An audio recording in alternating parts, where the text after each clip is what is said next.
ऐसे कोई प्रश्न जेमा आप मन ला समझ में नहीं आवते कि एमा बहुत से चिन्ह दे हवय, कौन से चिन्ह ला मैं पहली हल कराऊं, तो आप मन ला ये जो बॉड मास नियम है बोला अप्लाई करेला पड़ही।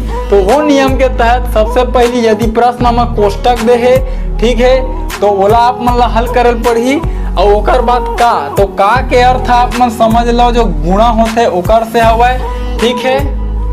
एकर का ला हमन गुणा के रूप में मान के का करथन, हल कर लेथन, ठीक है। ओकर बाद भाग देबो, ओकर बाद गुणा वाला ला हल करबो, ओकर बाद योग के क्रिया ला, ओकर बाद घटाना के।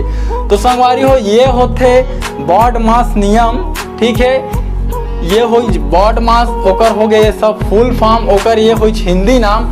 और ये कोका भागु योग काबर बोलते, काबर एकर जो याद करे के हम तरीका रखे हन, ये सब के जो पहला अक्षर हवे बोला हमन लिख